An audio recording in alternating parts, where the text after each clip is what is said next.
Well, good evening, everyone. It's nice to be back with you for another virtual concert. Thanks for joining me tonight. This evening's performance is called A Night of Novelty.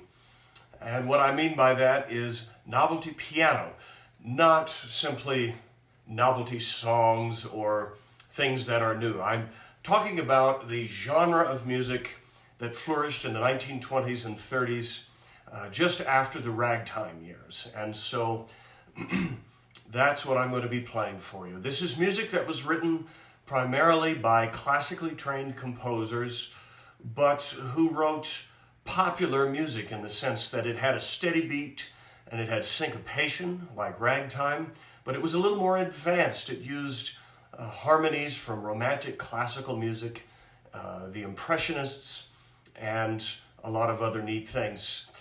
And the first piece I'd like to play for you tonight was written by a pianist named Charlie Straight.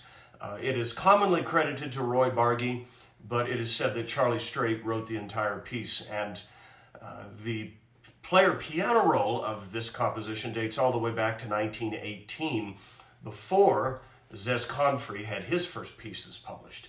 And this is called Rough and Ready by Charlie Straight.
much. Ruffin Ready, spelled R-U-F-E-N, Ruffin Ready. Well, I think that Charlie Straight deserves a lot of credit for helping create the genre of novelty piano. And like I said, that piece was published before Confrey's Kitten on the keys. So two of the earliest creators of this style were Charlie Straight and also Felix Arndt, the composer who wrote Nola in 1915. But sadly, of course, he died in the Spanish flu epidemic. Charlie Straight often worked with Roy Bargy, who was the great genius of popular piano music in the 1920s and 30s. So I feel like I have to play a Roy Bargy piece for you.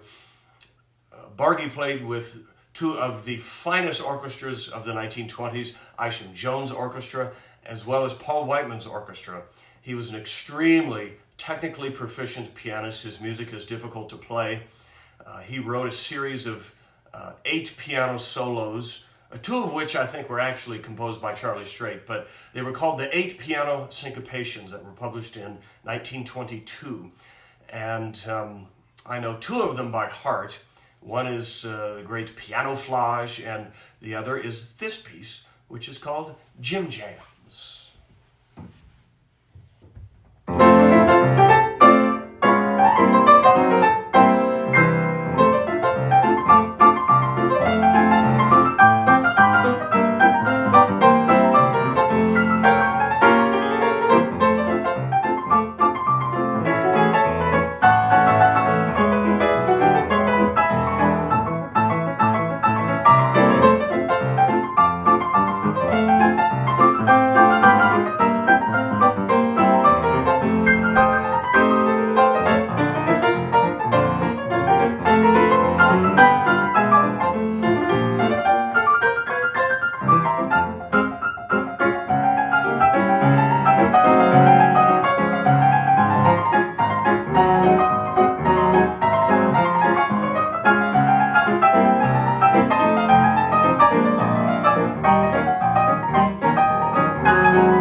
Thank you very much.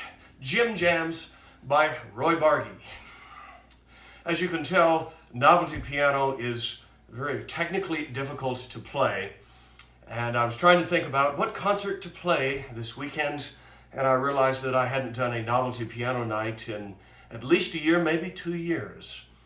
But it's not all flashy and difficult. Sometimes novelty piano music can be just very charming and melodic.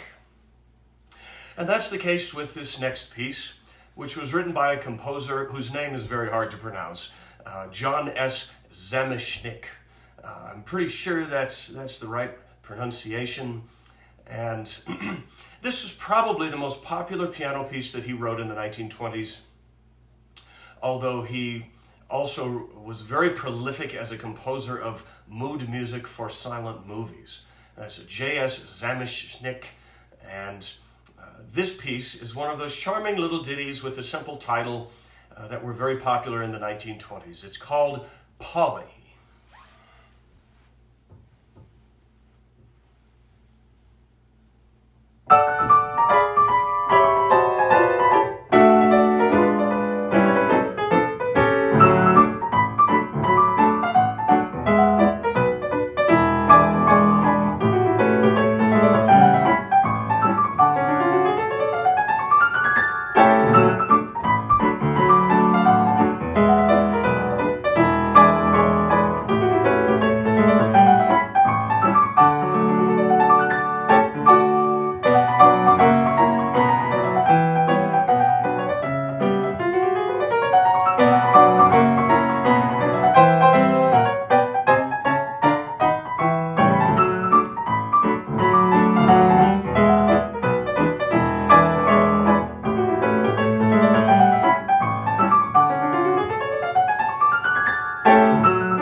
And that's Polly.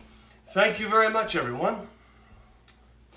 Well, I am happy to take requests, as always, although I have a pretty long program already planned for you, and I'm going to stick mostly to novelty piano music, 1920s and 30s. I do want to throw in a couple of ballads, just to change up the program, that kind of thing. Maybe some waltzes or a ballad from the 1920s.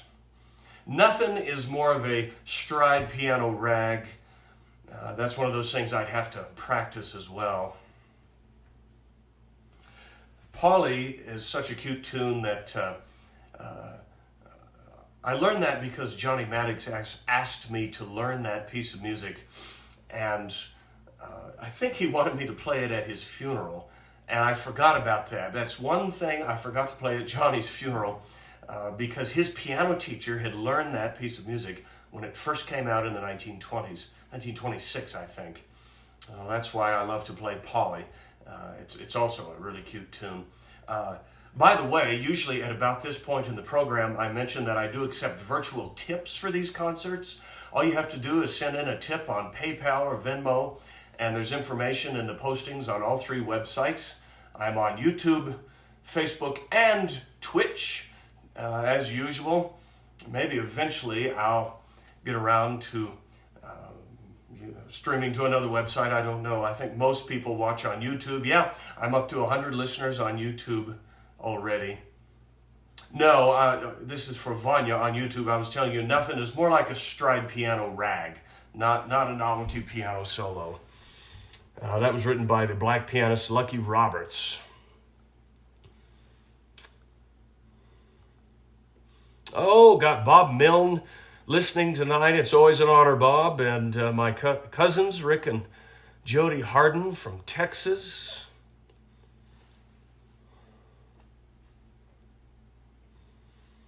Just checking all the websites here. Oh, got a listener on Twitch. But boy, I don't know that piece of music. Sorry about that. If you get too obscure, I can't really do it. It has to be something that I know by heart. Yeah, Leo says you've got to do Kitten on the keys. So let's go ahead and do that right now. This is the most famous novelty piano solo of all, written by the king of this genre, Zez Confrey, 1921. It was one of his first pieces. The other one was called My Pet. But Kitten on the Keys became a very popular piano piece for decades. And there's a little bit of my recording that is inspired by Ray Turner's version on Capitol Records, and also a player piano roll. So here is the famous Kitten on the Keys.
Thank you very much.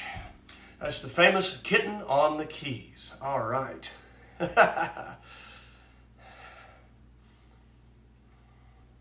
Yes, Frederick Hodges is one of the great exponents of this style of music in the 21st century. Alex Hassan is another one. I've learned a lot of these pieces from those people. I want to play a piece for you that's not quite as fast and showy now that we've done Kitten on the keys.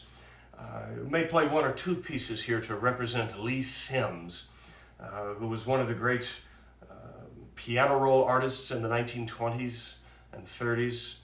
And he made a number of records. Funnily enough, all of his records are like slow ballads, but he wrote some really terrific novelty piano solos. And this seems to be the most popular of all of them.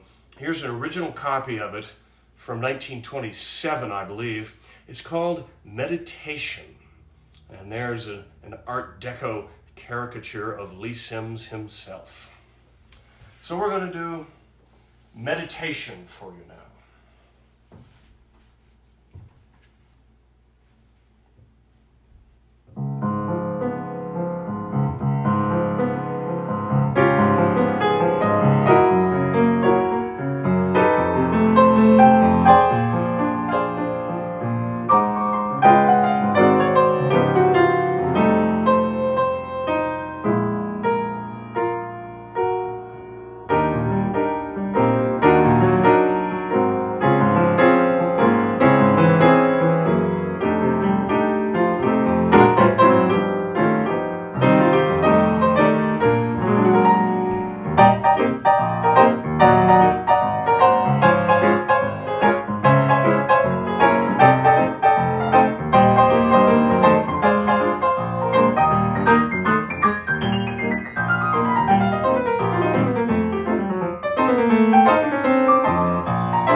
Meditation, the great Lee Sims. I told you that I wanted to play at least a couple of popular songs, ballads tonight. So I'm going to play another one to represent a little bit more of the music of Lee Sims. And he was very well known for doing something that Billy Mayerl did also. He would take pop songs of the day, anything from, Deep Henderson to Stardust or whatever was popular at the time. And he would write an instrumental piano version of the piece that had more sophisticated harmonies. And they were called Lee Sims piano choruses, and they were published in dozens and dozens of songs. And one of them happens to be a song that I used as the title of one of my CDs. And this is a pop song from 1928 that was written by Ford and Glenn, who were a famous radio team of the era. Those of you that know me know I love Ford and Glenn. I have some of Glenn's collection that I inherited from Johnny Maddox. Ford and Glenn wrote the famous tune, I Get the Blues When It Rains. But the same year they wrote this tune, which is called Hum All Your Troubles Away. And the first part is a Lee Sims piano solo chorus that was written for this tune. So, I haven't played this in a while. Here's Hum All Your Troubles Away.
Hum All Your Troubles Away. It's a Ford and Glenn tune. Thank you, folks.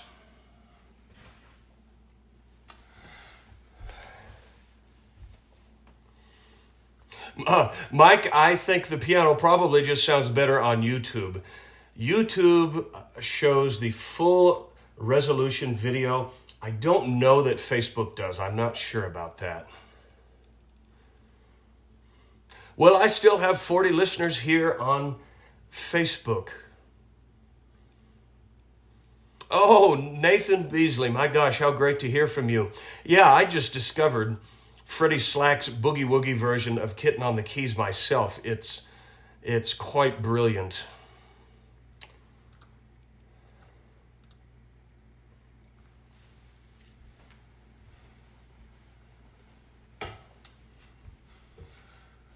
I see a request here from Alan Coombs on YouTube. Don't you live in England, Alan?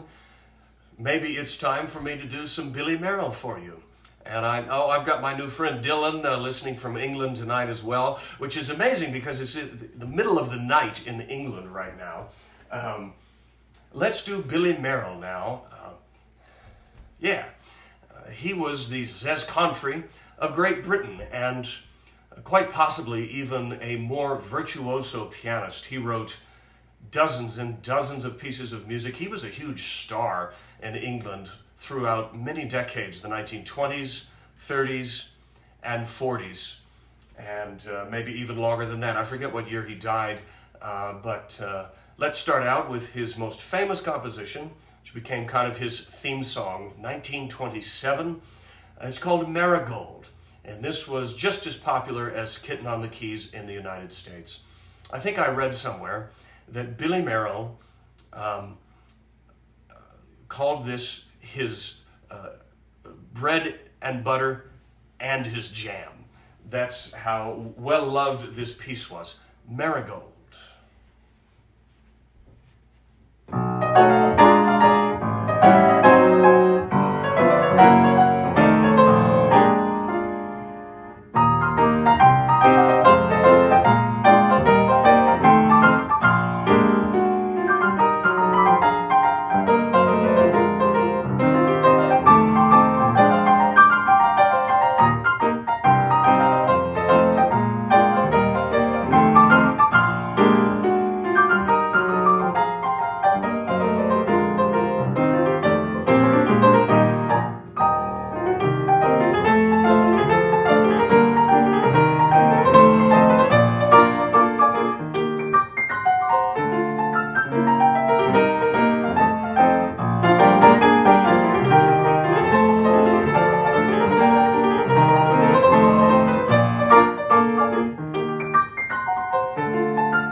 Thank you very much. Marigold by Billy Mayerl.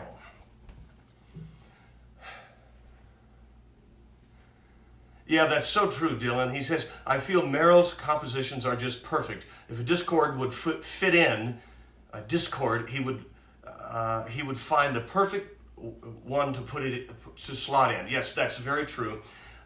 His melodies are brilliant. One of the reasons I love the music of that era is it does not have much in the way of harmonic dissonance. Yes, there can be very complicated harmonies and musical excitement, but it usually resolves, and above all, there's always a good melody, and you can tap your foot to it. There's a steady beat, and that's one of the things I love about older popular music. On last week's concert, I played Billy Mayerl's Chopsticks, so that only leaves me one more that I can play for tonight's concert that is in my repertoire. And this piece, I brought out the original copy of it because it took me years and years to find an original copy of this. And this is a a prime example of a lost opportunity with sheet music cover art. You know, most of the old music in those days had wonderful cover art, particularly going back to the ragtime years. You know, they used, multicolor lithography, and people made their livings doing artwork for piano sheet music covers. And here we have a brilliant piece. It's from a little bit later in Billy's career, 1938, and it has a very descriptive title. This is Railroad Rhythm, an impression for pianoforte. Sounds very British. And here is the original sheet music cover, which has absolutely nothing on it. It's such a waste of an opportunity with a piece that has such a descriptive title, Railroad Rhythm. Here we have nothing but the title in red ink. What a shame. But I had to show you, and I finally found an original copy of this sheet music. Vincent Johnson sold that to me not that long ago, sometime earlier this year. He had a duplicate copy. I got very lucky. So here now is Billy Mayerl's Railroad Rhythm.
Much, folks.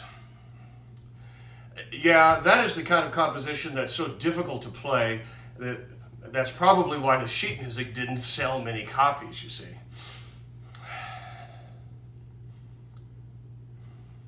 Well, I see a couple of requests here I could do.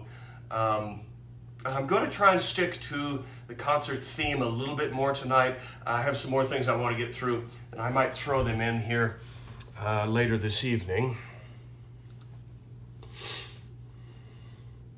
Oh, here we have it. Billy Mayerl passed away in 1959, aged only 56. Oh, that's sad.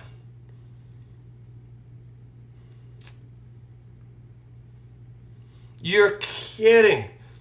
Pete says, I remember seeing Billy Mayerl live on TV in the early 1950s playing two pianos at once. Wow.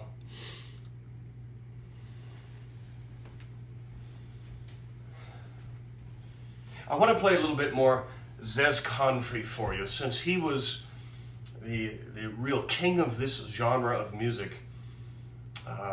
I only know one person that actually got to meet Zez Confrey, and that was the late David Jason. I talked to Dave about it, and it took him a long time to track down Zez Confrey on Long Island, and they finally got to meet shortly before Confrey died in 1971, and Zez Confrey had Parkinson's, and poor Dave Jason showed up with his sheet music to have him sign it, and Zez Confrey couldn't do it. But at least he got to meet the guy and talk to him. And of course, Confrey made many fantastic piano rolls and wrote pop songs like Stumbling that were all big hits. Believe it or not, I've never played Dizzy Fingers in my life. But I have learned a few of the Zez Confrey novelties that are not played as often. And here's one from the early 1930s. I learned this one most recently. It's called Smart Aleck.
Thank you very much, Smart Aleck.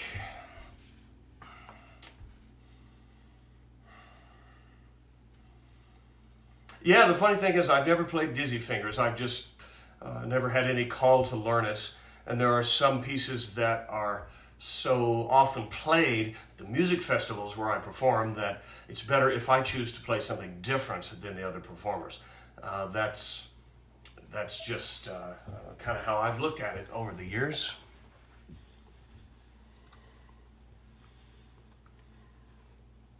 I see a few requests here that I will plan to do next week for certain Remember, I'm going back to virtual concerts every Sunday now.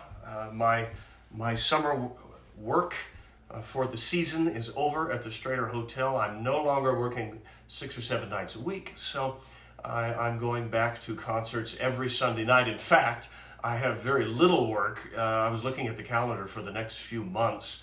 I'm not playing any out-of-town concerts or music festivals until February, when I'm going to Sedalia, Missouri to be artist in residence for the Joplin Foundation.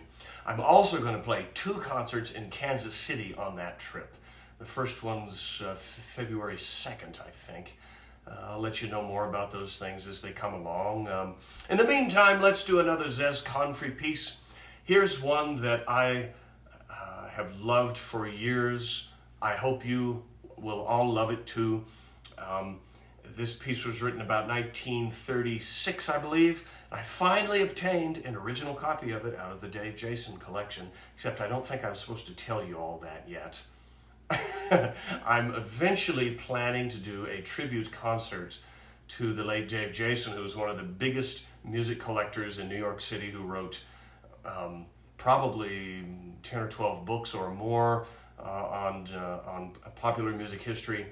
But I'm not allowed to show all of this music from his collection until his family is done with the probate process. So that's the scoop on that. Eventually I'll do a Dave Jason tribute concert.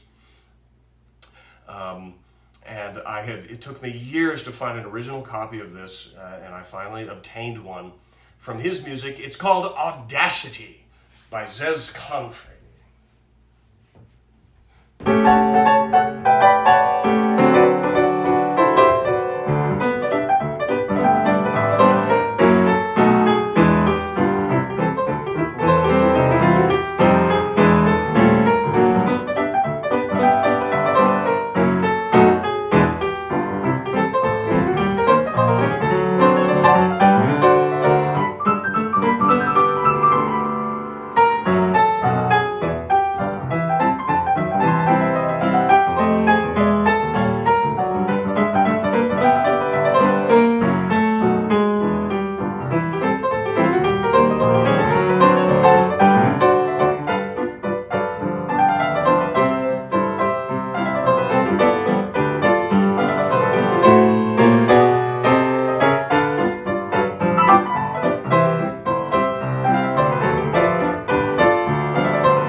Audacity. Thank you very much. Oh, somebody says he remembers listening to Dave Jason on radio in New York in the 1970s. Yeah, he did so much that was important to help preserve this music. He produced dozens of records and books and music folios. He was also a good pianist. His biggest inspiration as a pianist was Joe Fingers Carr, who was Lou Bush on Capitol Records in the 1950s. Trying to talk too fast. I have so much I want to say to you. That's all there is to it. I knew Dave quite well. We worked at probably, maybe 4 or 5 music festivals before he got a little bit too old to travel and And I did visit him at his home one time in New York City with my dad, and that was very special. Don't know that James P. Johnson piece, and I love the Fats Waller piece you mentioned, but I'm afraid I don't know that one either. Just tune in to a future concert, and I might be able to play them for you. I know what I'm going to do for next Sunday's concert. I'll announce that in a minute. And I also have an idea for the concert after that. 2 weeks from now, I think I should do a stride piano night because I haven't done that in about a year either. So that may be in the future. Jim, I'll get to that tune before the night's over. Let me play one more Confrey, and then I'll move on to some other things because this is just one of my favorite Confrey pieces. Again, from the mid-1930s, and it even had the same cover on the music and the same picture of Confrey as the last piece. This one is called The Birds' Carnival. You can hear the little birds tweeting in this piece of music.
Carnival. Thank you very much, folks. I see another request here, Meditation by Lee Sims. I'm afraid I already played it tonight. Don't forget that. You know something interesting? I'm talking to Dylan here on YouTube. He says, well, James P. Johnson wrote, I think it's Scale in the Blues is the title. That's a novelty. Well, what happened in the 1920s is that popular piano music was all published with the name Novelty Piano Solo on the cover of the music. I don't know that James P. Johnson really wrote any music in this style. The music of Johnson and Fats Waller, I've seen some requests for those things. That's really considered jazz. You might call it black jazz of the 1920s. What I'm doing tonight is something kind of different. It's pop piano music. And it's hard to imagine today, in 2024, that instrumental piano music could be considered pop music. But it was for decades, throughout the first half of the 20th century. And, oh, does it? Yeah, well, it could have a novelty feel to it. I have no doubt. Leo, maybe I'll do that a little bit later tonight. Blue and the Black Keys, yes, I'm going to close the concert with that tonight, so I'll be getting to a few of your requests. Oh, I see one from Mario here in Denver. I might play that for you, or maybe I saw Bohemia Rag earlier. I might do that. What I'm going to do now is play some piano rolls for you again, just like I did last week. And that's because these are pieces I can't play. If you are new to my virtual concerts, this is a 1913 Apollo player piano that was restored by my friend Jerry DeBaker in Denver. And if you recall, during my Halloween concert last week, I played George L. Cobb's Russian Rag, which is based on Rachmaninoff's Prelude in C-sharp minor, which is a very spooky piece of music. That's why I played it for Halloween. And I mentioned that there's another version of Russian Rag, which I have never played. But I do have this wonderful piano roll of the piece. It's called The New Russian Rag, which came out in, 1923, because novelty piano was all the rage. So Mr. Cobb rewrote the piece with more novelty piano licks. The original Russian Rag is in D minor. The original Rachmaninoff Prelude is in C-sharp minor. This piano roll is in C minor. They're all very different. I hope you'll enjoy this. It's a remarkable reconstruction of the Russian Rag that was done by the composer himself. This is a vocal style piano roll played by Buck Johnson. I have no idea who that was. It could be a pseudonym for someone else. I'm not sure, but it's a terrific roll. And I'm going to really try and exaggerate the dynamics, which I can do with this Apollo piano. Here is the novelty piano version of Russian Rag, the new Russian Rag.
Russian rag. The name was Buck Johnson, B-U-C-K, not Bunk Johnson.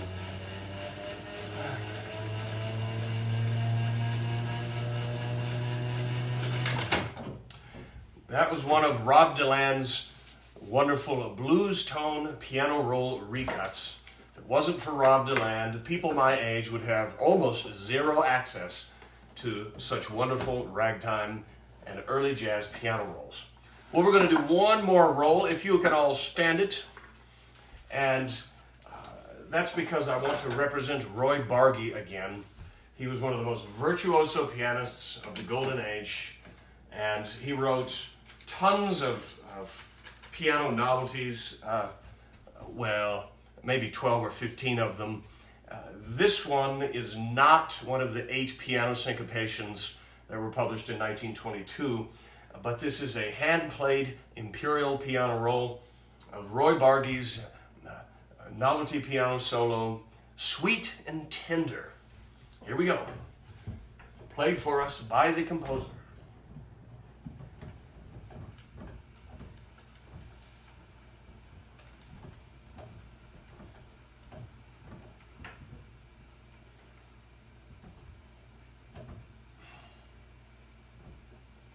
Long leader.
Tender. I wouldn't exactly call that tender, though.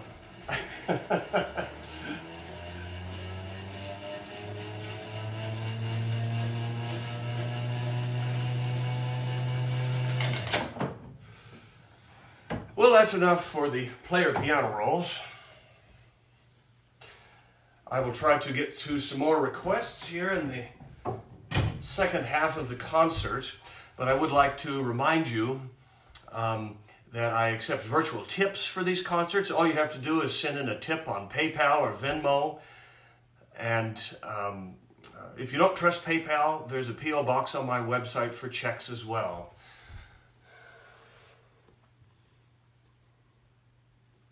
Oh, Vincent Johnson has joined us. He says Sweet and Tender might actually be Bargy's first piano novelty chronologically in terms of roles. September 1919, but it was one of his last ones published, 1923. How interesting.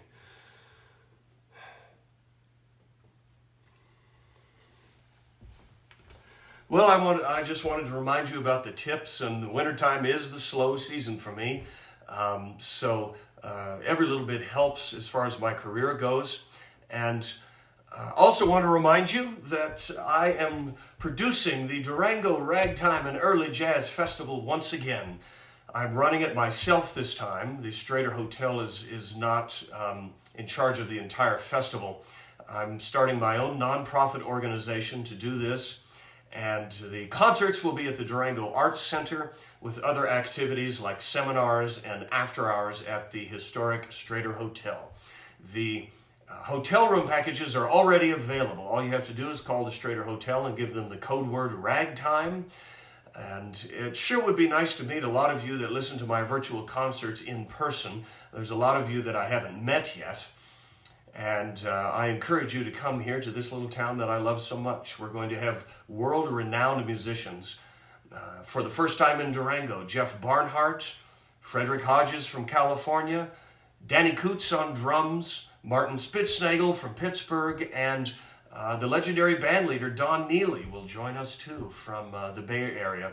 And that's going to be the lineup for this year's Ragtime Festival. We may have some other participants playing at after hours or some of the daytime music sets as well. Hopefully that will happen.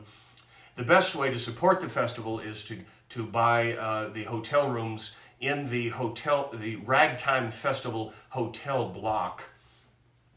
And the concert tickets are not available quite yet, but I'm pretty confident that by the time I do my virtual concert next week, they will be available, and I will let you all know about that. In fact, my idea for next Sunday's virtual concert is going to be an evening as if you're spending time at a ragtime festival. The concert's going to be called a Festival Sampler.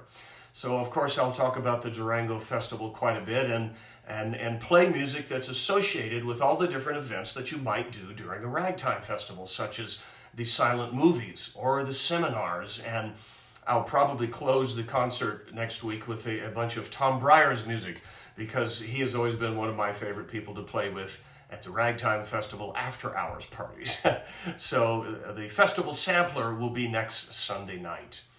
And I'll probably be able to take more requests at that time. Well, no, Leo, I haven't considered a youth division because, first of all, it's not a contest, but anyone like you, for instance, if you attended the event, I would be more than happy to set up a time for you to play. Kelly says, please, folks, try to attend Adam's Festival if possible. You won't be sorry. Yes, if you enjoy my Sunday concerts, well, it might be time to make a trip to Durango. The dates are April 3rd through the 6th, 2025. I saw a request a while back for a classic rag, and maybe I'll throw in one of those just to create variety in tonight's program. And this request was for Joseph Lamb's Bohemia Rag. It was the last one he had published, 1919.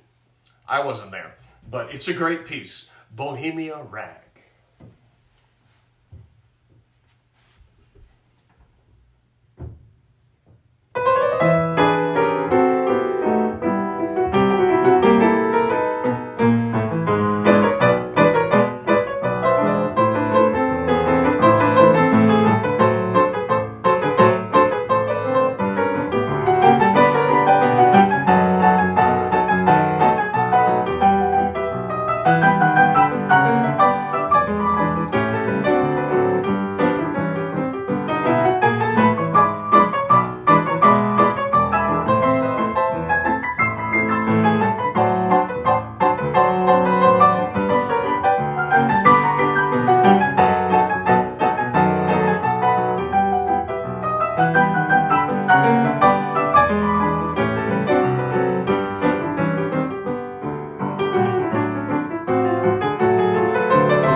very much. Bohemia Rag.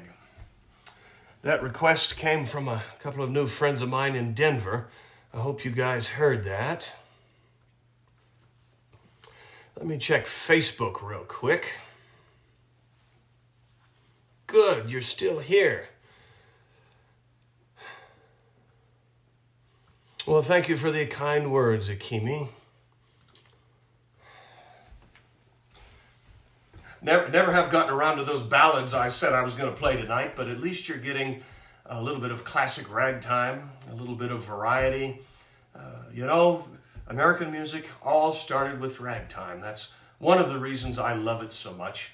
As I've gotten older, my taste has broadened. There's a lot of things I love that might surprise all of you who are listeners to my concerts. I listen to the Delta blues singer, Robert Johnson, all the time. I absolutely love his music.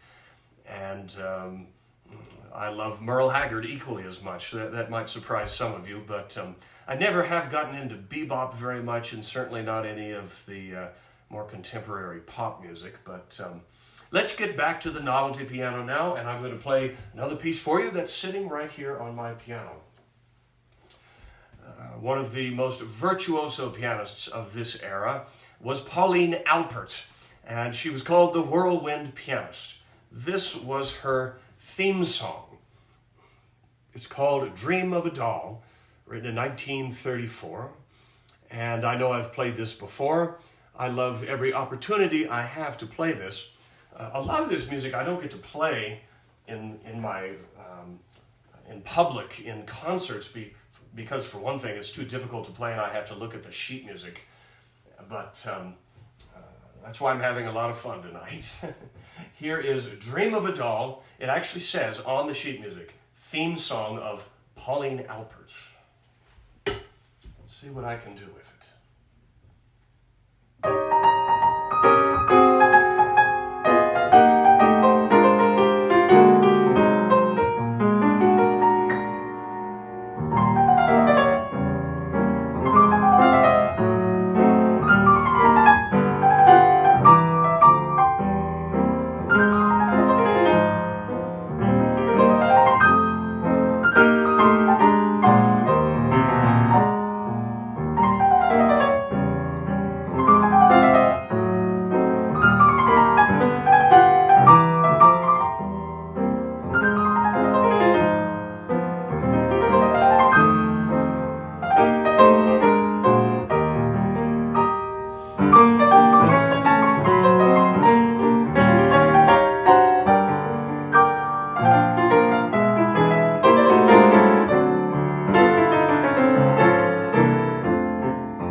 Thank you very much.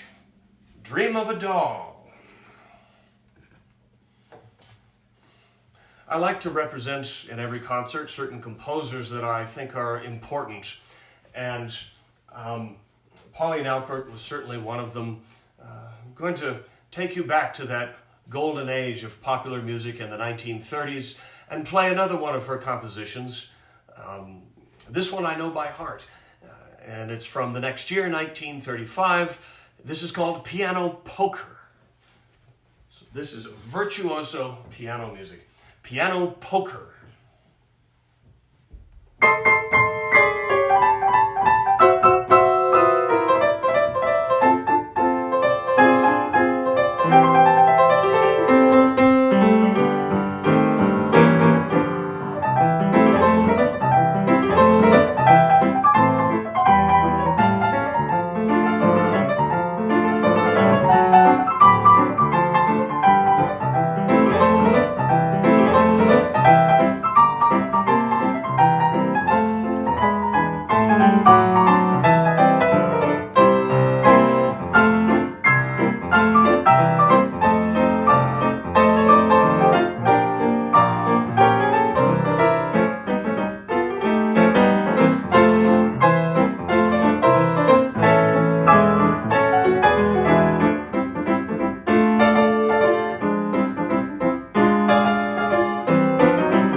Thank you very much.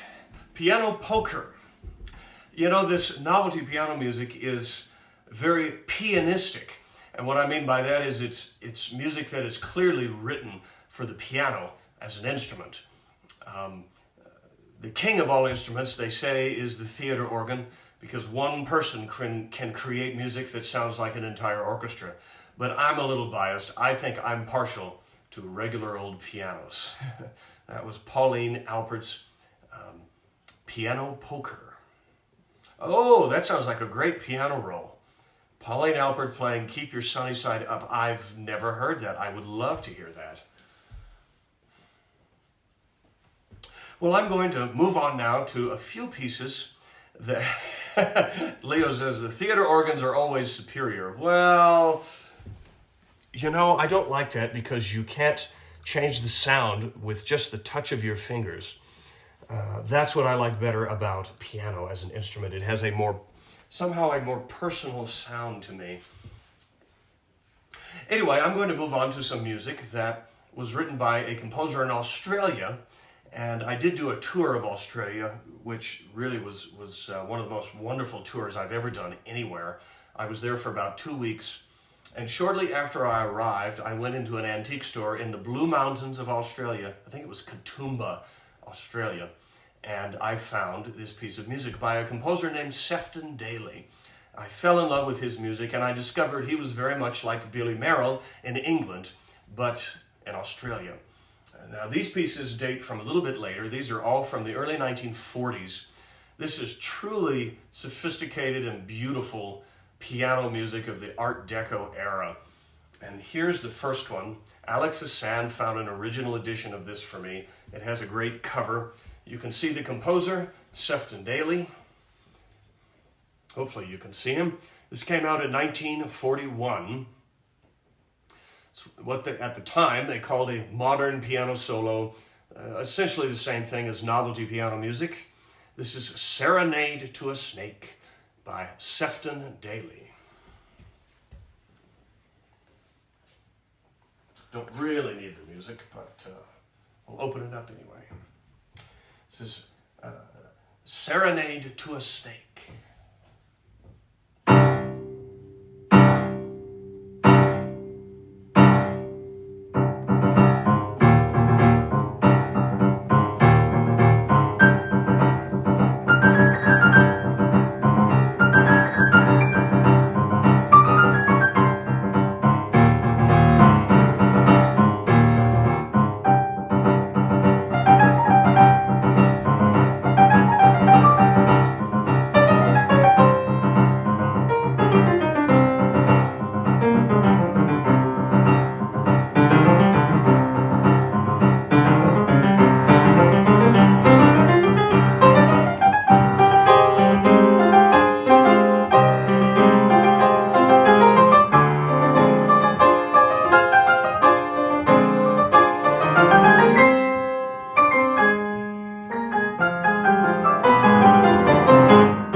Serenade to a Snake. Thank you, folks. I know I played the Daly pieces. I think the last time I did an evening of British music, I took a little side trip to Australia. But you know what? I'm going to play all of them for you again because I have fallen in love with his music. And Sefton Daly only had about a half a dozen pieces of music published. There was also a waltz and a tango, but there are three that I would categorize as novelty piano solos. And this is the one I actually discovered in an antique store when I was on tour over there. My favorite of all of them, from 1943. This is called Color Scheme.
Thank you very much.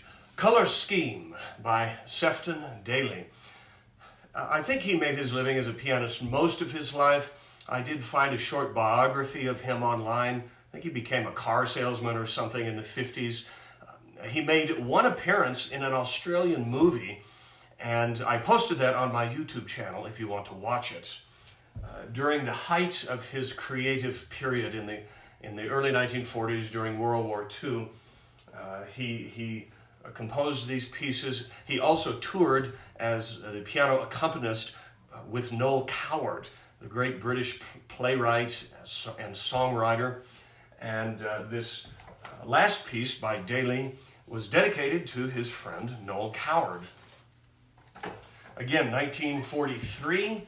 It's called Brief Candles. Daly made a handful of recordings of his own pieces on 78 records that were issued on Columbia Records in Australia. I think the recordings were made on New Year's Eve 1942, probably released in 43, and I'd give anything in the world to find original copies of those 78 records. So, I know I have some listeners overseas. Help me out. And in the meantime, here's Brief Candles.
Brief Candles.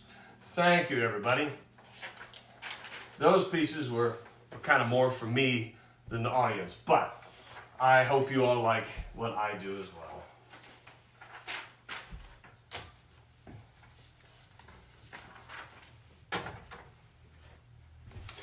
Well, just like every other style of music, novelty piano evolved into other things. The pop piano music of the 1940s and 50s. And I became friends with really wonderful pianist and songwriter from New York named Irving Fields. He was one of the last of the old-time Jewish songwriters from New York. And Irving played the piano at a restaurant in New York on 58th Street called Nino's Tuscany until he was 100 years old. He actually lived to 101. And he was one of the last people writing music in the sort of novelty piano style in the 30s and 40s and into the 50s. And I discovered a piece that he wrote in 1947 that I absolutely love. And it was published under two different titles. At first I didn't know that. The original title was Slightly Fantastic.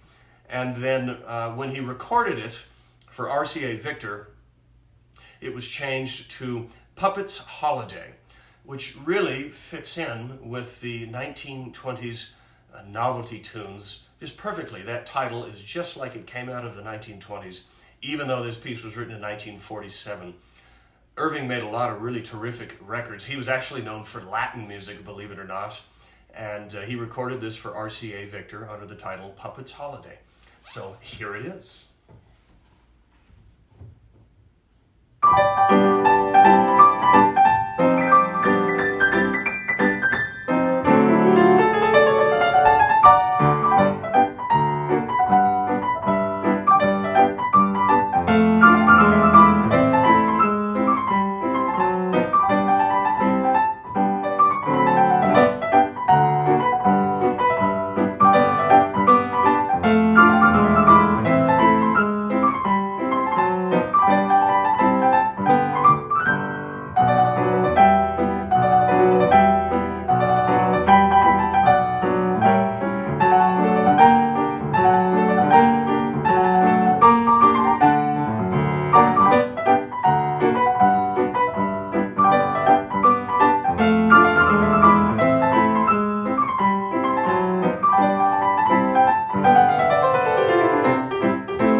Thank you very much. That's Slightly Fantastic, aka Puppet's Holiday. Well, we're drawing towards the end of tonight's concert. I hope you have all enjoyed it as much as I have. I'm going to be very glad to get to do this every week again. As I said, wintertime is my slower season, so I really do appreciate those virtual tips. And make your plans now to come to the Durango Ragtime and Early Jazz Festival in April of next year.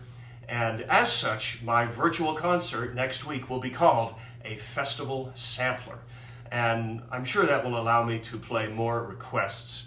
I'll plan on that. It'll be a little bit more variety next week, but I sure do love novelty piano music. Of all the subgenres of early American popular music, I think novelty piano music is my favorite. And speaking of that, I'm going to close tonight's concert with one of the most difficult novelty piano pieces ever written. Sometimes they were called rags in the early days in the 20s. Occasionally you would see on the sheet music novelty rags or the piano rolls like rag one step. But later on they simply became known as novelties or modern piano solos. This one dates from 1925. Again, it's one of the most challenging pieces ever written in this style. It was written by a man named Arthur Schutt, who made probably hundreds of jazz records in the 1920s with famous musicians. Sadly, he never recorded this piece. I'm going to attempt to play it for you now. I might pull out the sheet music on the piano just to be safe. It's not easy. This is called Bluein' the Black Keys.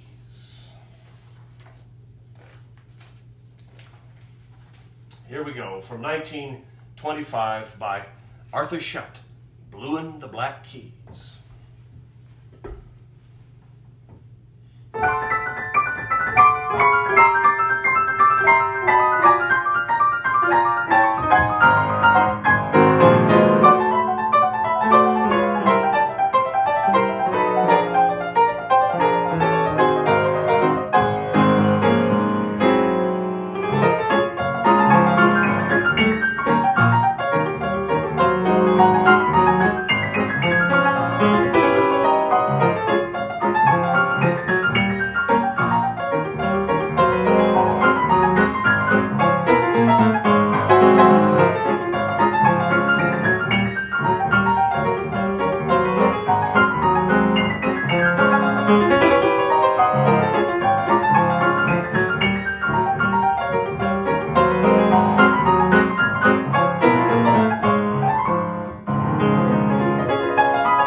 Thank you very much. Bluein' the Black Keys. Okay. Well, thank you again for listening tonight, everyone. It's been a lot of fun. And I will be back next week again with a virtual concert Sunday night. Don't forget to hit the like button, hit subscribe, share the virtual concerts. Thank you very much for the support and the virtual tips. We'll see you next Sunday night, 6 p.m. Mountain Time as usual, for a festival sampler concert. Good night for now, everybody.